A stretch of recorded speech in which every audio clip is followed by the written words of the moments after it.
Well, welcome to episode 2 of Chopping It Up, Malik Jefferson.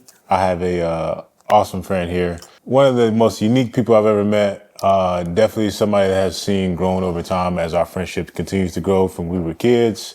Now his professional world going into his 8th season. 8th year. 8th season in the NFL. He's at the Pittsburgh Steelers. Starter Deshon, Elliot, number 25. Soon to be all pro. You know, this year, this is going to be my best year yet. Yeah. And we're going to watch this episode.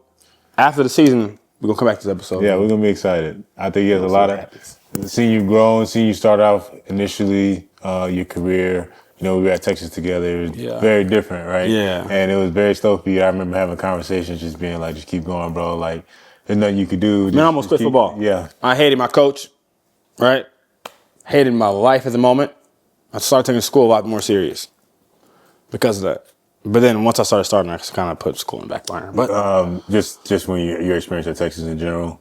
Yeah, overall, I wasn't really happy with where my life was going at the moment. And then, you know, got a new head coach. You know, I do appreciate him for giving me the opportunity to play. Yeah. It's like I already should have been playing, but I got the opportunity. I did what I was supposed to do with it, and I ran with it. No, it's crazy because you really should have won. I know. Thorpe that year. Yeah. Because if you go off just pure talent and execution and making plays, I won. It was crazy because you were just like a crazy plug-in for our defense. We let you just play free. Bro, and it's amazing. But think about it. It's so amazing how, like, when your unique talent is used in a specific way to show, like, it makes a huge difference. And, like, just use confidence because your confidence shot up after that. Of course, because I started playing. Exactly. Honestly, it shot up training camp. I mean, that was a physical and hard training camp for sure. It was hard. Because we went to, even during spring ball. Spring ball had a great spring game. Then that summer had a great summer. Then going to training camp, me and BJ, me and Brandon Jones, we were a good tandem back there. We was tackling, hitting everything in sight. It was honestly my best training camp at being at Texas. And then it just led up to that year. Yeah. Really, first couple games, like the first 2 games. And then that was before USC. The first 2 games, I still had really good games. The USC game, that was fun. I remember all of us, and that was just, it didn't even feel like a loss. I was shocked we lost that game to this day. It's so crazy. Man, we had a lot of talent. We did. Bro, we could have been so good. We should have been really good. Honestly, we should have been really good. We would have been amazing if we would have just stayed together. Executed. I always talk about, like, my last year. And one of the biggest things, do you ever regret leaving early? I know people want to ask that question. Yeah, I actually do too as well. Yeah. And I think the more as I mature, I was like, man, I really wish I would have stayed and had the courage to stay and kept outside noise out of my head. Because I think that's what got me a lot. And in that moment, because I was like, we won a natty that year. Yeah. We went to the Sugar Bowl. And it was like 5 or 6 of us going that were all starters. And it was just like, it's all good. Yeah. That's what happens is what life teaches us. Make mistakes, you learn. Yeah, all you gotta do. But I can honestly defend ourselves at that moment. We weren't first of all, we weren't mature enough to understand the future of it. Not at all. Second of all, I think we were just overwhelmed with all the things that were happening. And we just wanted to win. We just wanted to win. And it was a hard position for us to further our careers and try to, have a lot of good years, but you've had a lot of good years, man. Yeah. So, what's the biggest thing that you would take from the years in the NFL and what it's taught you? Because I know you had some ups and downs, and it's going up. Like, it really is going up. You really just, you look at life and you realize that, I'm being successful, and my success is going to get even better. But you realize that, you can't let football kind of be your whole life mentally. Because within those trials and tribulations I've been through, it was really taking a toll on my mental health. And then finally being able to realize, hey, people in this life do love and care about me outside of football. It's not who I am, it's what I do. And it's easier said than done, but really that's really something I had to take away from it. And I think that's helped me actually get to where I am now, to be a better, not just person, but player on the field. Because I realized, hey, any given play, anything could happen. So I might as well go out there and give it your all. And I love what you said. It just created a 360 moment for you in your career, in your life. Like, you use football to take your life in a different direction and help you in things and areas that you may not have understood at one point. But now it's an understanding. I know you have a relationship with God. Now it's an understanding with the alignment that you have. And I think you've shown that multiple times. Becoming a man, taking care of your family, wanting a family, all the things and the quality you've shown me has been growth ever since you were super young, bro. And so what I want to encourage you is to keep that up, keep being your best self, because that's what matters. And that's what I wanted to. This is why I do the podcast, is because I want people to bring out their best selves, the stuff that people don't normally see, people don't normally talk about. I know first episode we talked about John, and we asked about the 40 thing because the island stuff. Like I didn't know anything about them. Actually offered him like they offered him an island. Yeah, he said no. He actually had to pay for it. You had to pay for it, island? He was a Nike athlete, so it's a whole different thing, but Adidas still was trying to offer him, because they knew he would break the 40 record. You just when you watch it, it'll make sense. He didn't break it? He did break the 40 record. Yeah. But he was signed to Nike. He wasn't signed to Adidas. Adidas was the one that was offering the island. Yeah. Oh. So he explained how that all works. So and they were gonna make him. I believe. Just watch episode 1. Yeah. Obviously, I need to. But I really want to just give you the opportunity and the platform to be able to say whatever you feel is in your heart, because I feel like people don't have a safe space to say things to help people out. Like, I feel like it's always something generic. I know this is a really field question, but I know you immediately have something in your head actually too, because I know there's something deep down you want to talk about. Educate somebody, to help somebody, because you never know, a story, whatever quick thing that you have that you want to give somebody. So basically, I want you to give somebody like something that you want to give to somebody, basically, like advice or a story or something that will help them propel their lives. To tell them a situation where really you're in a place where you had to grow as an adult and really realize the situation and be mature about it. And this really was a pivotal moment in your life. So people understand where you're going, because we all share similar pain, different levels, different money. You know what I'm saying? Yeah. It's all the same stuff, because we all go through something. And just something like to help somebody out in the daily, like if somebody's going through something right now, to give them that encouragement or story or whatever you have. I would just say, it starts first off like loving yourself and believing in yourself. Obviously, that's simple, easy to say, but and then going to like, when you go into rooms, is being a sponge. Yeah. Don't ever feel like you're too good to ask questions, or you're too good to be around people who like that aren't smarter than you. I don't ever want to be in a room full of people who I feel like I'm the top dog. Even though I know I naturally like am that person, like I have that aura about me and people gravitate towards me. That's good. I never want to be the most accomplished person in the room. Yeah. I want to be able to learn something from everybody who I'm around. So that's something I've learned over the years. At some point in time, I was so like not outspoken when it came to like meeting people and making connections. And the last like 3 or 4 years, I've really been able to like expand on that, and it's helped me a lot outside of football, just like business opportunities and just like making relationships with people outside of football. Yeah. You don't get a chance to make friends outside of ball because like your life is ball. So, transitioning towards that, I have about 4 to 5 years left in the league. So, and that shit goes by quick. So I'm just trying to knock that out, find business ventures that I enjoy, other hobbies. Yeah. It's part of the reason why we're here now, guys. So I was about to go cook in the kitchen. Yeah, I want you to see what he can do. This guy can cook. He can cook really well. Obviously, I haven't been in a space yet to where I could really I travel a lot. I move all over the country. I don't just sit in one spot. I'm from Dallas, but that's healthy. That's healthy. I don't really sometimes in Miami, sometimes I'm in LA. So I don't have my own kitchen usually, unless I'm back in Pittsburgh. But had to be back here in Dallas with my dog. About to go chef it up with Chef Malik. This guy cooks everything under the sun. Literally. They haven't seen it yet. Like at all. They haven't seen it yet. They're gonna see it though. Boy. So we're excited. We're gonna have we're gonna do some crab fried rice, and we're also gonna do some dry aged New York strips. We're gonna see what he has in the kitchen. We're gonna do a few challenges, make it a little fun. We have a couple taste tester guys. Yeah, we have an intermission session coming to you in 5, 4, 3, 2, 1. So with my boy David. David's our intermission today. Hey, David, you want to introduce yourself? Yeah, shoot. David Richardson. I'm from Dallas here. Me, Malik, Deshon earlier that you've seen. We basically grew up together in high school, played ball against Malik. Me and Deshon was on the same team. Obviously went to go to college. I went on my separate ways to Tulsa. Spent the couple of years at Fullerton Junior College. Ended up going to West Florida for my last 2 years playing ball. And then I've been playing overseas for the past 5 years. So it's been cool being able to travel the world, taste a lot of different foods. Yeah, so he has a good opinion on food taste. So he's our intermission today. So we'll come a little closer, man. David, welcome to the house. This is Jefferson House, Malik's Chopping It Up channel, man. So We got some chicken here. All I did was just a small Cajun, just a smoke for about an hour and a half, nothing crazy. And then I made some flounder, nice little white fish, real soft. Didn't put anything special in there. Almost the same seasonings actually, so it had the same kind of flavor. No mix-ups. So you pick and choose. You tell me what you think. I pick and choose? Yeah, whatever you want. Biggest bite you want. I can't get both? I mean, you can get both. That's what I'm saying. I got you a fork right there, brother. You can get one of each and you just let me know what you're thinking.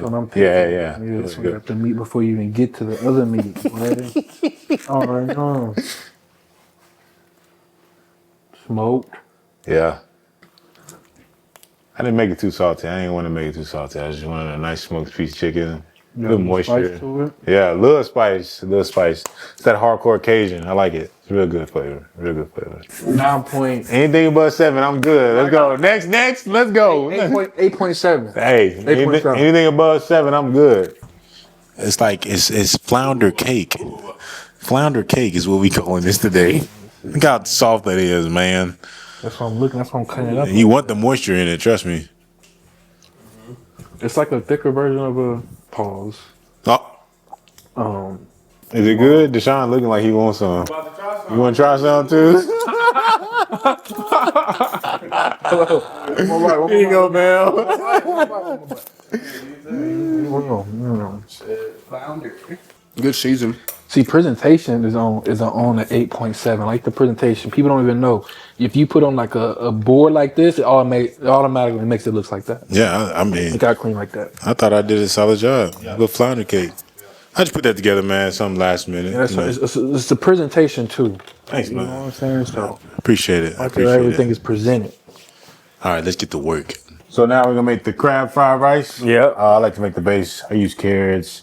These like these sweet red peppers, shiitake mushrooms, some onions I cut up. Then I make this like paste of basically all 3 of them. I know you don't ask. So it goes in a special part. Then we got the crab. I already pre-made the rice for time sakes. So I'm gonna go ahead and just throw this in there. We'll throw the eggs in there. Then we'll throw the crab in there. And then we'll start to mix everything all together. Okay, yeah. Sounds good. Good to it, brother. Yeah. Go ahead. Now, go tell everybody what you're doing over there with them steaks, man. All right, man. Listen up, guys. Go teach them a lesson. I'm not gonna lie, we're not doing too much here. The best steak is usually the classic steak, it's easily salt and pepper. And right now, I guess Malik wants me to use some stuff he usually uses. What is this? Hardcore carnivore seasoning. I have actually never used the seasoning before. I don't even know what's in it. Really? Usually I like to just season the steak very well, coat it as much as you can, and let it sit for about 15 to 20 minutes, really. And once you do that, then you can throw it on the skillet. I like to throw it on medium-high heat. And then once you get it to a good temp, once you toss it twice and bring it back down to about medium. Toss it twice. I can't wait to show them the process. Twice. Look at this. So When was the first time we cooked together? Because I know I cooked when I came and saw you in Miami, but other than that, you remember? From Salt Bay. Salt Bay. You didn't hear one question I just asked you. You said, did we cook the together? First time we ever cooked together? We did cook in Miami, didn't we? We cooked in Miami, but did we ever cook together like college? Did No. you come over for college? I knew we were stuck in some dorm rooms for about 50 years. I was stuck in the dorm. Did He you was not off leave? campus. Did you leave? No, he was off campus. I was stuck in the dorm. He was not stuck. Well, I wasn't stuck, but I'm not gonna lie to you. The dorms were not that bad. they were They not. sucked, but they weren't that bad either. They were not. All right. That's a different color, guys. I've never used this before, but I think that no matter what, if you know the frick you're doing, guys, it's gonna come out the right way. Yeah. All right. So this is more like a base, right? This hardcore carnivore, why I like it. This charcoal, there's a little flavor to it, and I like the color it comes out whenever it's all nice and seared up. And then the steaks. This is actually something my mom gave me years ago. Really? The steak stuff. It has basically like all the salt and stuff you need for a steak, bro. So I only really use those two. I know people use salt and pepper, but what's the fun in just like salt and pepper? I like this ground coffee steak. I mean, this ground coffee season that I get from my butcher in Pittsburgh. Shout out to your butcher in Pittsburgh. Shout out to my butcher in Pittsburgh, bro. He's a dog. They got a lot of good food there. You know, it's crazy when you go to these steakhouses sometimes, right? Yeah. When you go to these steakhouses, they will only give you like Wagyus and stuff prepared this quality, and it's just like all the other stuff. Why does my fillet taste like I'm just eating a piece rubber, of meat? nigga. Look, like a piece of meat. Like, did I go to Walmart? I ain't go to Walmart. I came to the steakhouse because I want a high quality steak. If I wanted a low quality steak, I would have went to Walmart, threw that bitch in the oven, and ate it, or the microwave. Shit. Listen, I was trying to be all professional, guys. You know, but It's okay. you know, sorry for the curse words of the week. What's the best part of cooking for you? It's the process. Process? It's like all the chopping. It's all like the prep part of it. Like I can literally cook for 14 hours in a day, but at the same time, I get tired. Of course. So it'd be so much easier if I had like somebody just do my dishes 24/7 while I cook, because I'll cook all day. That's super fun. That's the worst part about it, cooking the dishes. Yeah. But then it's like also I like to create stuff. So my thing is like I like to make new recipes. Like I never even looked up this recipe. I don't even know what all goes into it. But you know, I remember when I tasted it at a restaurant. You're like, oh, so this is all that's in there. So that's how I figure out most of my stuff. Cooking podcast right now. Oh, fun. You know, what's it called? Chefing with, what is it called? Chopping it up with Malik. Chopping it up with Malik. And I'm the special guest. You know, Ripping some Pink Floyd. from Pink Floyd. I'm making some steak with this season. Even that one good. Yeah, it's some new steak season that he wanted me to use. So You don't love it, man. I believe it. You know, I'm always good at seasoning my steaks. So Yeah. Smash it up.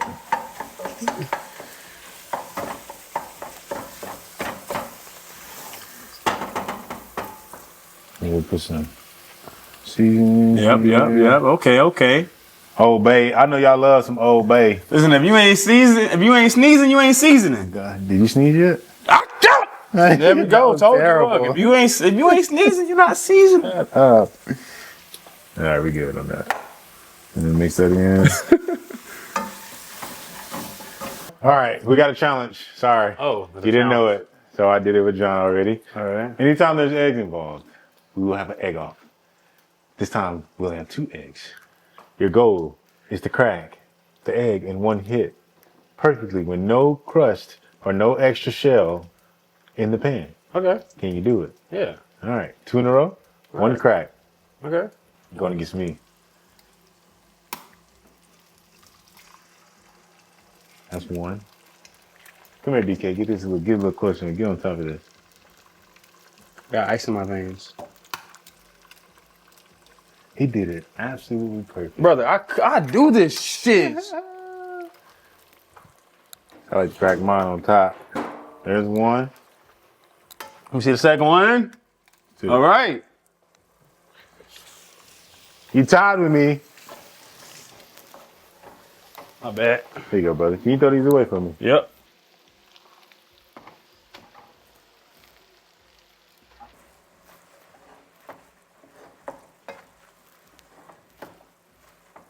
That's my egg. So tell everybody, why are you adding water to your fried rice? Because it was a little dry. Because this pan, this part in particular can like really absorb everything when it's in it. That's why I like it. So like everything that I just cooked is all in the rice now. I'm just stirring it because I want it all nice and mixed before we add the teriyaki to it. Because I like mine sweet. I don't know how you like your crab fried rice, but get some teriyaki to it. It's gonna be amazing, bro. Don't it remind you of her? This is a family show. I just had to throw that clip bit in. I'm sorry. I just had some teriyaki. Closer. Closer. Closer. You're killing me right now, David. All right, we're seasoning this. I love this stuff. Like a chili flake, give it a little spice to it. Nothing crazy either. It's really nice. And we add some parsley. And there's your crab fried rice, guys. Amazing. Like Gordon Ramsay always says, I don't know what the fuck Gordon Ramsay says, but What? you're gonna start the heat very high so it can build up, right? At your pan as high as it can, right? And eventually, I like to just let it sit for about 2 or 3 minutes, and then to test it before I even add the oil to it, get a little water, dump it on there, see if it sizzles. If it raises and just bubbles on top of the pan, it's usually ready. All right. So we're gonna wait it out a little bit. Until then, how about you drop in the comments and let us know what's your favorite dish to make? What is your favorite dish? You know, exactly. Let us know, and maybe we'll make it. And I think, and if you guys want to know step by step how rice is made, like how I did any of the stuff with the crab fried rice, just let us know. And I think it's important to talk about techniques and cooking things at hot temperatures and how you like things. Everyone likes things differently. This is a great pan, actually. I probably use it wrong in so many ways, but because I love the pan. It's really a saute pan. Yeah. But I use it for searing. I use it for everything, bro. I make pastas in here all the time. It's a great pan. Keeps consistent temperature through the whole thing, man. So everything gets cooked.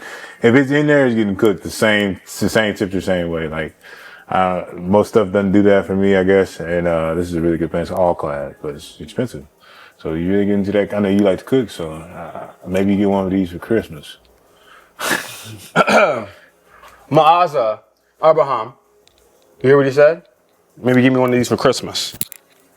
It's a good Christmas gift. So what you taking us through now? So we're just waiting, heating them We're up. just gonna wait it out. Should we evaluate your steaks and how you did on these? Evaluate my seasoning. What do you guys think? I actually think this is immaculate. I think that you season it with purpose, and you don't even understand those flavors yet. So the crazy part is that you covered it perfectly with the charcoal, because that's what a good seasoning looks like. Yeah, sometimes I rush mine, and it's funny because this is way better than my presentation. I always take my time with it. Great job. It looks consistent all the way through. It's gonna be flavor the whole thing around it. Like I can even see parts of the steak where it's seeping in already. So you have an amazing flavor. It'll be a good time, and I'm excited to see you cook up some steaks, man. It's gonna be big. Guys, listen. If you ever want me to come by your house and cook you a meal, I charge $500 million an hour. I got my guy in the back. You can sell it to him. You know. Yeah. $500 million is crazy. $500 million an hour. Yes, you're right. All right, let's bring them over. Let's bring it on over. See me, sir. Yes, sir. You have tongs here. I do, sir. Give me 1 second. You can put those on with your hands. Use the glove, Bubba. Oh, I'm just trying to. Yeah, you're right. Actually, you're right. Let me put my gloves back on. Get these tongs ready for you. Let me get back to doing my surgery. No apologies. My apologies. Get back to doing my surgery. All right. Like I would love to be perfect in every single shot, guys. But listen, we're just having fun. We're just doing stuff and showing people how to cook, introducing people's lifestyles and what they like to do in the kitchen. So, all right, we're still waiting on the. It's still not pan. the temperature you want. Let me find out real quick. Like I told you before, sir. Sorry. Grab a little bit of that. Ooh, you see how that did that, guys? It means it's ready to go. Let it finish this thing out. Finish the thing out. You know. Go ahead. That thing is hot. I think it's hot. Hot. Hey, your tongs good, sir? Thank you, sir. We have some truffle oil here.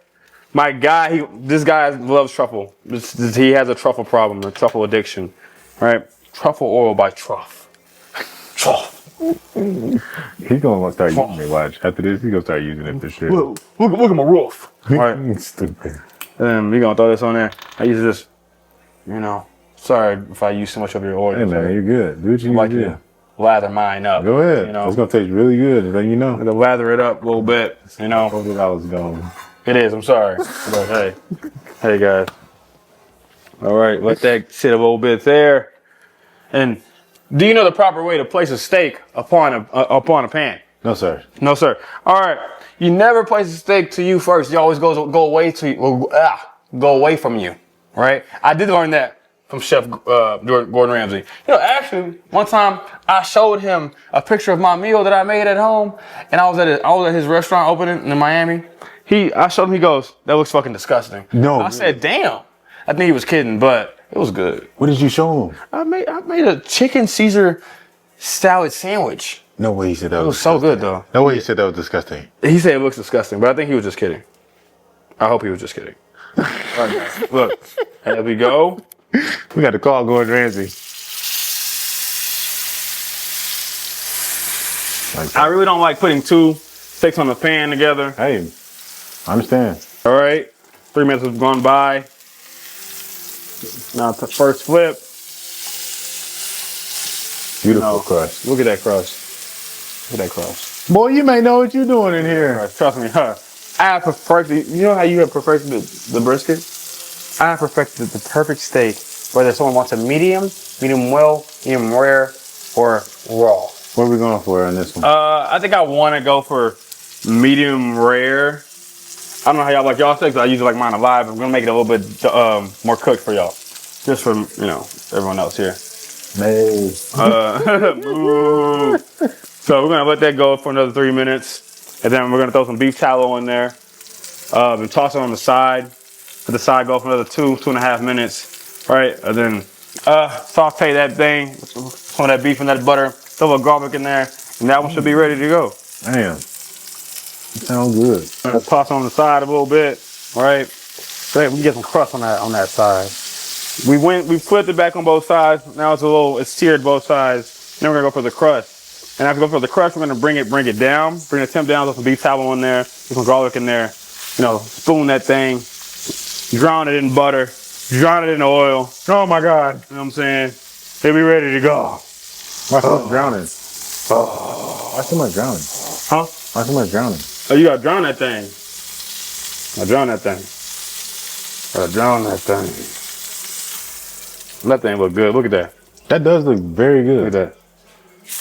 Are you doing the rest of the parts now? Oh, you just doing the sides right now. Do the sides first, Sorry. because the rest will be done on its own. Then throw it on this back where the fat is. I would love to really get the fat burnt a little bit, a little cooked, because I don't miss out on no parts of this video. Look at that, Chris. Look at that crust. Look at that crust on that freaking. Look at that. Look at the crust there. All right. And then now that it's there, we bring the temp down, medium low. It's already cooked. So bring the temp down to medium low. Like that. All right. He plays his temperatures. I like that. Throw a couple of these. Look, they're already oh well. Sue me.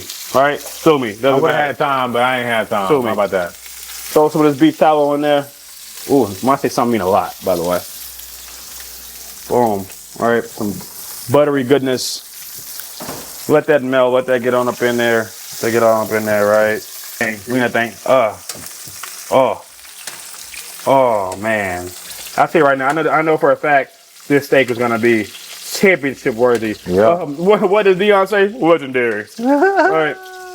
Yep. I wish the garlic would have. There we go. Yeah. Think you should put in there a little earlier. All right, no, it's good. You like to keep it at that time? There we go. Yeah. I don't want it to burn. I don't want the garlic to burn. When the garlic burns, it kind of messes the oil up. Especially when I know I'm about to throw another steak in there. I just let it burn. I ain't gonna lie to you. Let it burn. Hey, Usher's safe, right? You good with Usher? No. Usher's safe. I think Usher's safe. All right. I'll let both sides hit. You know what I'm saying? There's a good crust around the outer layer right there. Do you do that to both sides of it? What? I usually don't because the bottom already is soaked, but for this purposes I will. Usually I don't. I just think that it's only fair. It's only fair, to get right? the same massage piece. You're right. Look at that. Okay. All right. He's hot, boy. He's hot. Be careful when doing this now. Yeah. Be safe. Make sure you're old enough. And sometimes you see little parts that could be cooked more. I really like the outer crust for me. Is what really just gets my loins going. All right. This is a done steak. All right. Put it on there. All right. Ooh, that's beautiful. Perfect. So, your steak. Yeah. You ready? Yeah. I like to do mine right down the middle. And You do? Yep. Okay, do your thing. However you like to do it. That's nice. Perfect. That's nice.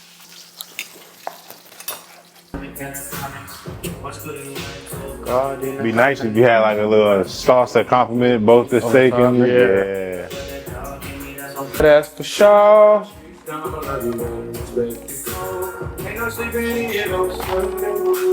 Well, thank you, brother, for coming. Thank you for having me. I think you did a magnificent job. The steak is cooked to perfection.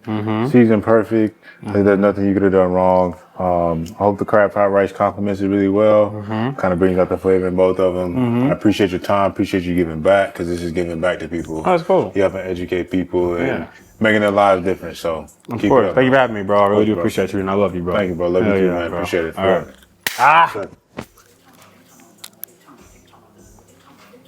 Hey. From the back, I told her move around. Pick up on this slime, my thumb in with her. Hey. Over the top, I would die, bitch, don't look back. What they talking about?